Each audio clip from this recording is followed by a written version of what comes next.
Hello, LinkedIn friends. Welcome back to Get Nerdy with Byrdie. I'm your host, Nicole Bergin, the lady with the red glasses. And today I have a special guest, which I will get to in a moment. Last week, I published an article about CTV, and I did sort of expect a debate, but not quite to the extent that I saw in the comments. And so this is a follow-up to that conversation. I brought a product matter expert to the conversation. I can't wait to talk to him here in just a minute, but I want to clear the air. I'm not anti-CTV. I buy a lot of video impressions, as I mentioned in that article, and I want streaming video to work. It's an important place that consumers are at. And brands like me and you want to get to people on these platforms, but there's a lot of nuances that we kind of got to break down today. So with that said, I'd like to introduce my friend, Mr. Tom Lee. He is the founder of Sprout Media Group. He lives inside the buying and selling and delivery of CTV every day. We work together on a number of different projects. Tom, welcome to Get Nerdy with Byrdie. Thanks for having me. Yeah, that was a good introduction. I have been in the media space for, I don't know how long, too long.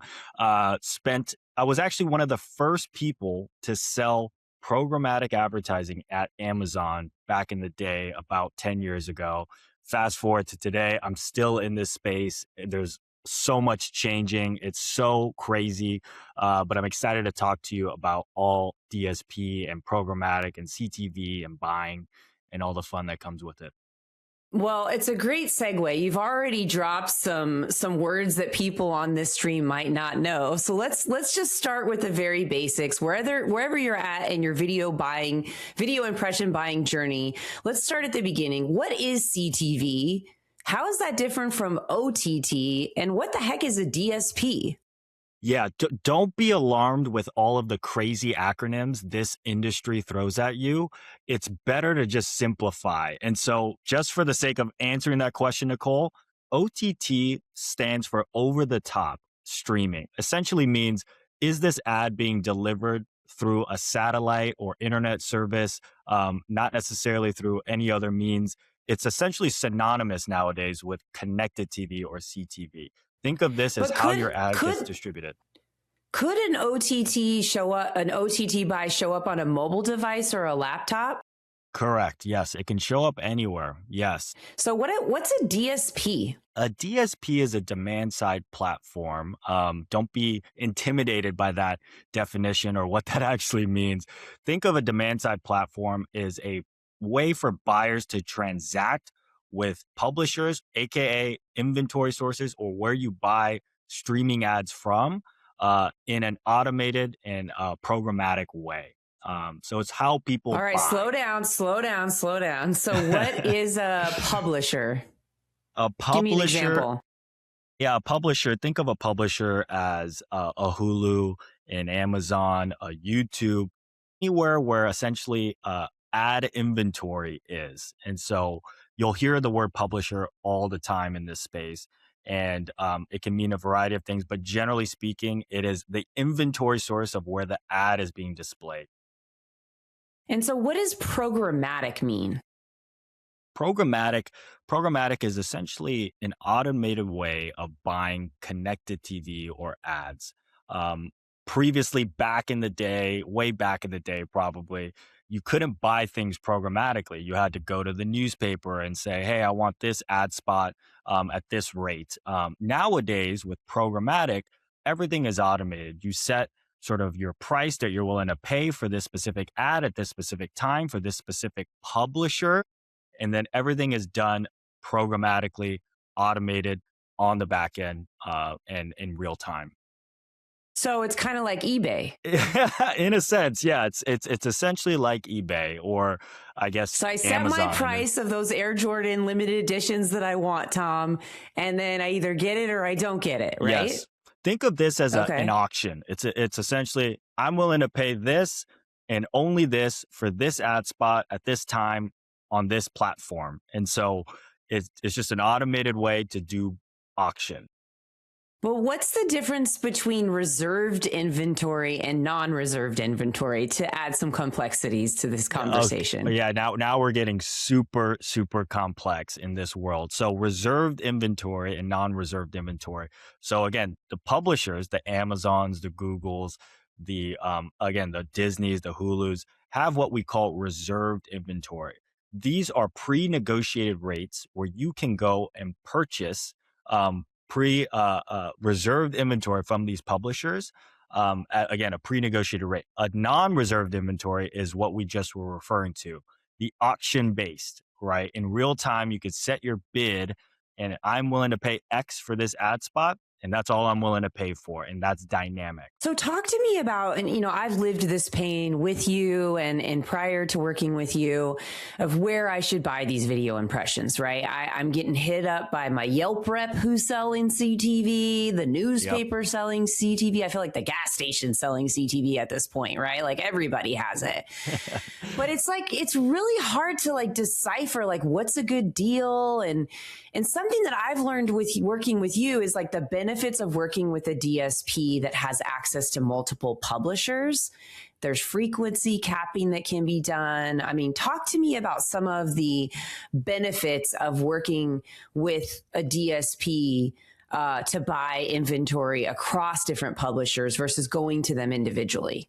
Yeah, that's a great question, Nicole. So let's take a step back. How do you buy these OTT or CTV? Again, these acronyms, right? Essentially, how do you buy these streaming ads? There's three different ways you can buy streaming ads today in this environment. You can go to a direct publisher, which we just talked about. You can go to So like a Amazon, Paramount Google. Plus, Exactly. Peacock. NBC, Okay. Peacock, Hulu, all of those are the publishers, right? That's one way you could do it. Another way you could do it is you can go to what the industry calls as a reseller. So think of a reseller as essentially a distributor. These are your broadcasters like a Sinclair, a Nexstar. They act as resellers. They sell their local airtime plus a sort of a package with a streaming that they can offer you. You might be getting reached out by, again, your local broadcast affiliate. That's a reseller. We'll get into that a little bit later. That's a second way you buy. The third way you buy is through a managed service. A managed service is through someone like an agency that has access to these DSPs or direct publishers like an Amazon, a Google, a Hulu, a Disney, et cetera. So those are the three ways you should buy, right? And so once you understand the buying landscape, you can then sort of figure out, how do I find the right buyer or partner for myself or for my company? What makes sense? And so how do you find that out? You really want to understand and work backwards from your primary goal. What you're, depending on what specific goals are. You could have a goal of, I want the most effective way to buy media, essentially the most cost effective way, the cheapest way. Or the second way, or a second goal could be, I want to make sure, there's no fraud or waste, or I'm not showing my ad to the same person multiple times. A third goal could be, I don't have bandwidth to manage everything. I need one person to manage everything. I want to keep everything in-house under one reporting mechanism. So depending on what your goal is, you can then sort of find the right buyer or partner. Well, here's the challenge, though, is there's lots of goals, right? Yeah. Yeah. Unfortunately, I want all those things in the kitchen sink too, Tom. And I think that's inevitably where the challenge is as a person who needs to buy the impressions, is weighing the pros and cons of all of those things you just outlined. Like, for example, going through a broadcast reseller is really helpful for a smaller business that doesn't have the resources to manage it in-house, right?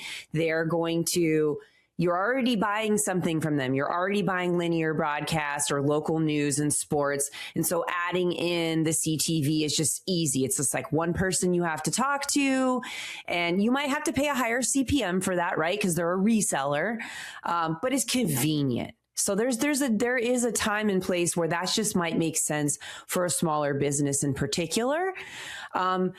On the other hand, a more sophisticated outfit, like one of the clients you and I work on, is really focused on targeted inventory, right? Like where we want to use the Amazon shopping data layered onto our buys to find intent audience that is likely to buy the product I'm trying to market, right? And serve them ads. So it will benefit me in that situation to work with like the Amazon DSP because it's for a retail client and Amazon is a shopping platform and they have lots of data on intent and what people are shopping for. And they can layer that on the targeting, right, to reach a very high intent audience.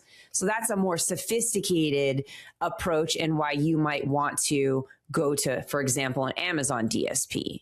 All right. So Tom, we've broken down the reseller option through like a broadcast company, perhaps. It's really convenient and easy.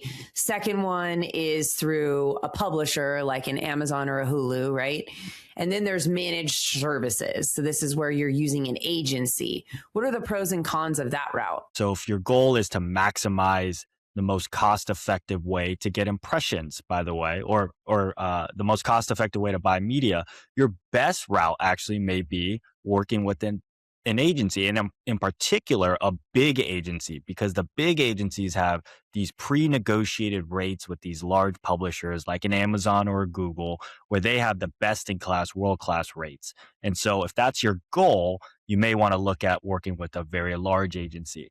Now, on the flip side, if your goal is, hey, I want a little bit more higher level service, I want someone to manage all of my media, I want it all under one roof, you may go with a smaller agency, or you may say, I want to work with a reseller because I already buy my broadcast TV through a specific local news affiliate that also sells, these publishers that I want to be on. So it's really important you work backwards from what's my primary goal. Gotcha. So what I'd love to do now is sort of break down some for people that may be more sophisticated and maybe they've already dabbled into this space, some of the things we've learned, lessons of the road, if you will, things to watch out for. And the first one that comes to mind for me, Tom, is optimizing for the big screen. So if you know me, I'm a big fan of the living room environment.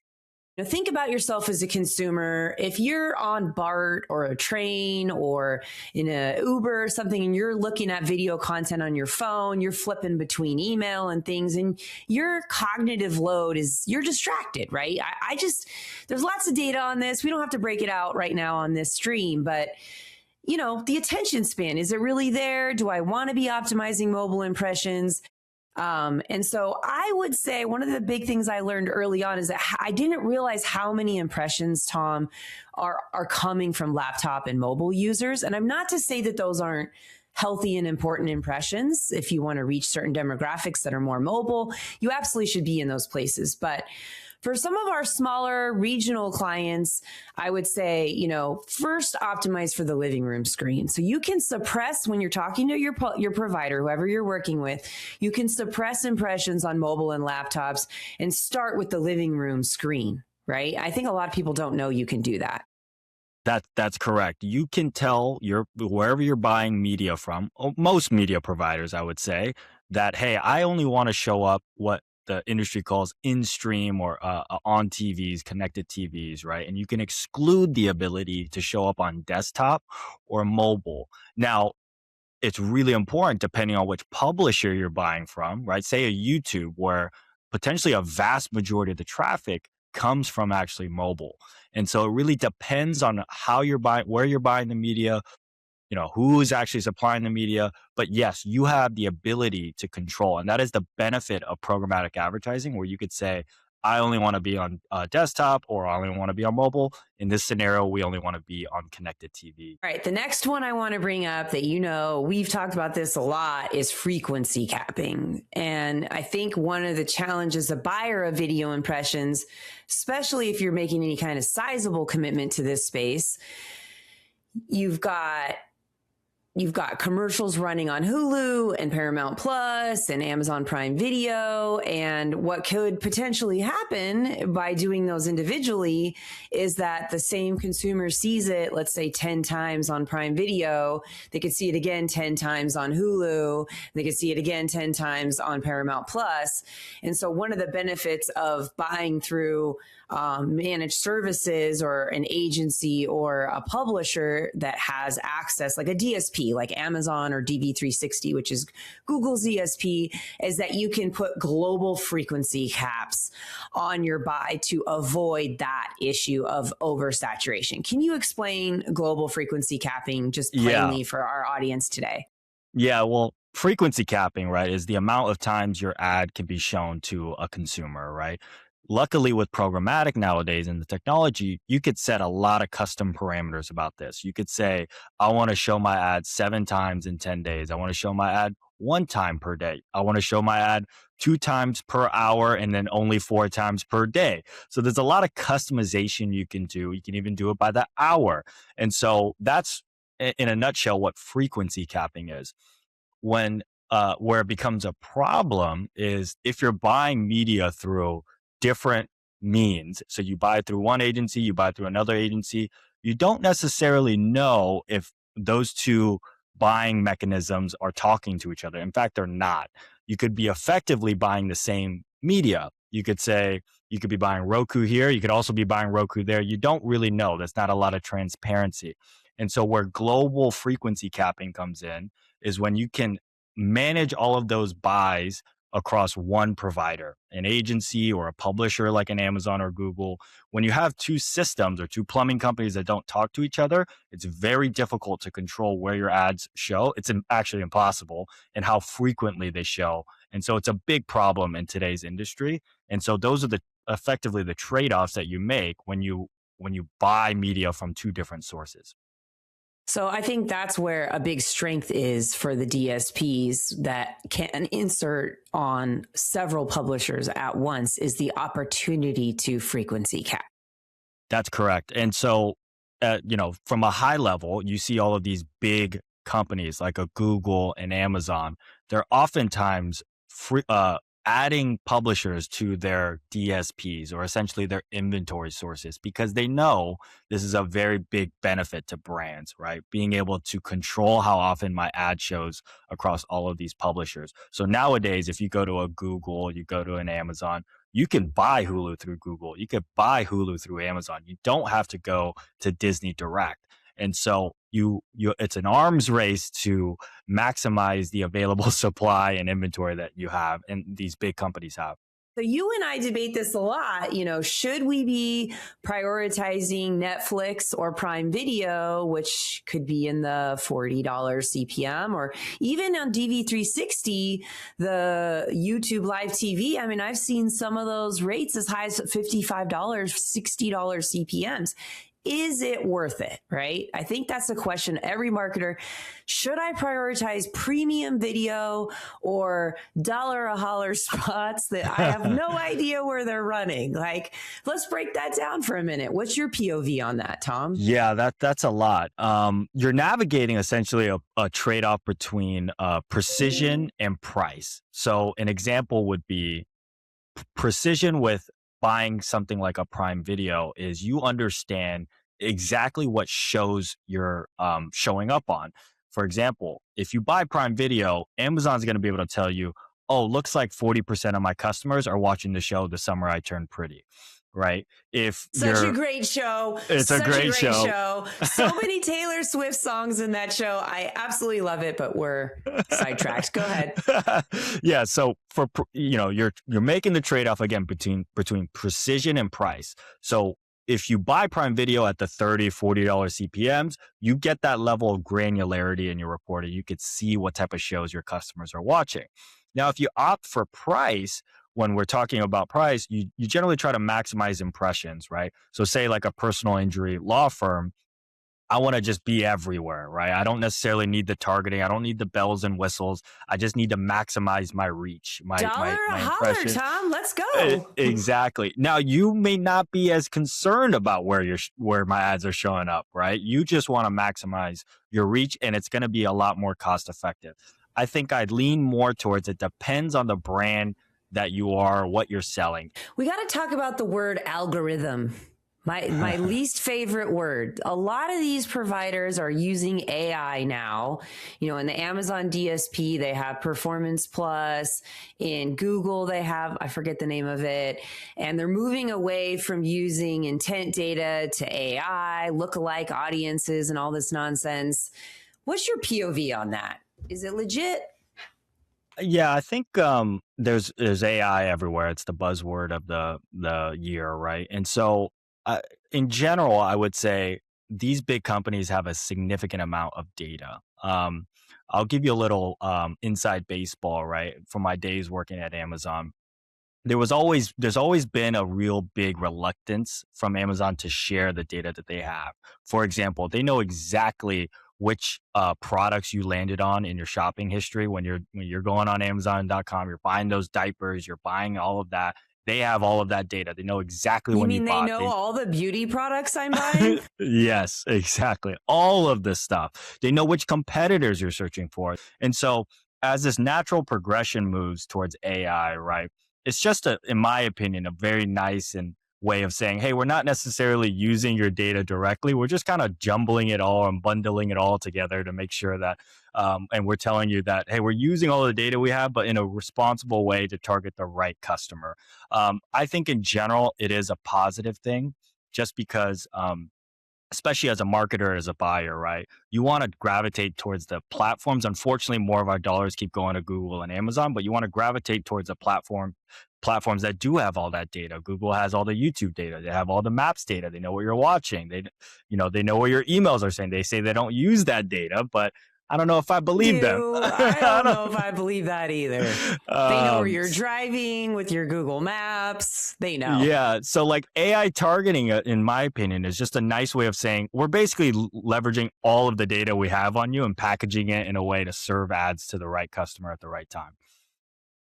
Well, one thing I do want to share as for my marketing friends that are watching this that I ran into is the complexity of optimizing spend or flighting spend.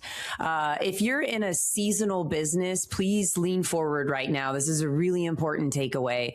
And that is that, you know, a lot of us initially will throw a monthly spend. Let's say we're like, I'll spend 20,000 this month on, a cross section of women with kids that make certain income or whatever in a 3 market or 3 state area. Right. That the challenge with that is that the algorithm, right, will optimize the spend based on the availability of inventory and whatnot. And so one issue I ran across as for retail is that as you're getting to a peak season, if you're not putting caps and monitoring like the week by week spend, it could easily overspend your budget at the top of a month. Right? If you're just setting it up and you're just letting it run, $20,000. And then the 2 weeks before the event, all of a sudden you've ran out of a lot of budget. It's not there. And that's something like that I unfortunately have learned the hard way. And I'm really grateful that I work with you to help me manage that. And that's a benefit of working with an agency is that you every week are sending me kind of my flighting and how I'm pacing so that I don't miss those peak opportunities for my seasonal business. So whether you're a home services company or a retailer, you really, unless you have the in-house bandwidth, which let's be honest, most of us don't, right? We just aren't staffed for that. You want a Sherpa, someone like Tom or an agency to help you with that flighting. When you have these high spend weeks, something to look out for is you generally tend to pay higher prices as you increase spend because, again, it is an auction most of the time, unless you're buying reserved inventory. And so something to look out for as you have these big spend weeks is your price for your ads generally become higher because every other plumbing company is probably bidding at the same time and raising their spend. And so that's actually something that we learned, through trial and error of how you manage that, right? And so one of the solutions to that could be, as a home services provider, would be, hey, I want to buy some reserved inventory at this pre-negotiated rate. And so in that scenario, you could go to a publisher or you can go to your agency and say, hey, I need to reserve X amount of inventory at this budget, at this rate. Let's just make sure the price that I'm paying does not elevate because every other plumbing company is buying this or bidding on the same ad at the same time. The one last item that I'd love to quickly touch on is fraud. I know it's a big topic. And one of the pains that I feel as a marketer is I get a lot of these people pitching me streaming video and they'll say, you got to follow the audience, Nicole. You're not buying the program, you're following the audience. I really struggle with that. It's not fair, man. When I buy broadcast TV, I know at the 9 o'clock news, I'm going to be in the first commercial and I can see it. But with streaming, you're just you're buying these impressions. And you're just hoping that they're landing in the world in front of the people you want to do business with. And the accountability just doesn't seem there. How do we rationalize that? Yeah, fraud is a very big topic, especially in today's world. I think there's a long way to go in connected TV. And really where it breaks down is when you go to these big publishers like a Google or Amazon, and they sell you the dream. We're going to give you these prices and all of these inventory sources like Roku. You could be on Roku, Paramount, Disney at this really, attractive cost. And what happens is you give them your budget, and then the budget is spent and you don't really know where your ads are showing up. They can give you sort of what they call a log history report, where it essentially tells you, 20% of the budget went to Roku, 20% went to Disney, 20% went to Paramount. But in reality, they can't really tell you what show you're on or when it was served, what time. And so there's a lot of mistrust, especially as a buyer in this space when you're buying inventory sources. I'll give you an example. I was dealing with this just the other day where one of our brands buys a reach package, essentially a really cost-effective STV buy from one agency, and they were also buying a similar package through Amazon. And so what we discovered was when we downloaded this report of where your ads are showing up they were actually serving ads on Roku through this other agency. They were actually serving ads on Roku through us. We have no idea if the ad is showing to the same person. We have no idea how frequently it's being shown. And so as a marketer or as a buyer, it's really, really important to ask wherever you're buying the media from for a history or audit report of where your actual dollars are being spent. Because without that trail, you oftentimes don't really have any visibility into what's going on the back end. Gotcha. Well, I appreciate that explanation. If you had to simplify for a regional advertiser that's watching this right now, what actually works today in this space, what advice would you give them, Tom? Yeah, what works today is if you have an understanding, at least a vague understanding of where your customers are actually consuming media. Is it YouTube? Is it Prime Video? It could be Disney. Maybe you target parents that watch a lot of Disney Plus shows. Are you setting me up for an Elevate sales pitch? This was not in the plan. No. Well, this is an opportunity. Time out. So do your homework, ladies and gentlemen.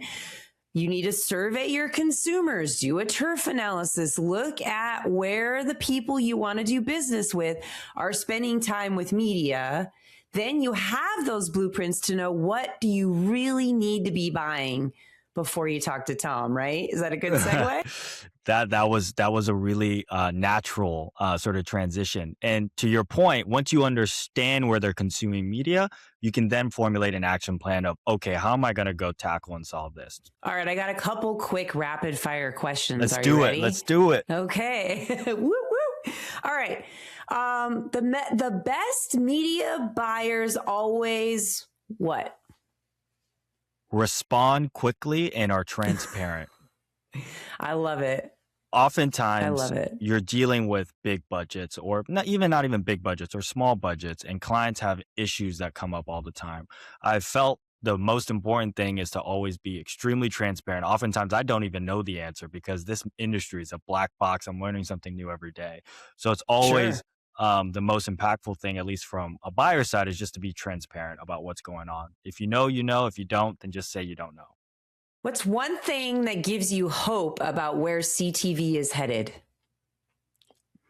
I love the fact that we talked about this earlier, but the AI piece, it's yeah, I know we've had some discussions about this, but we are getting a lot smarter with our ability to reach the right customer at the right time.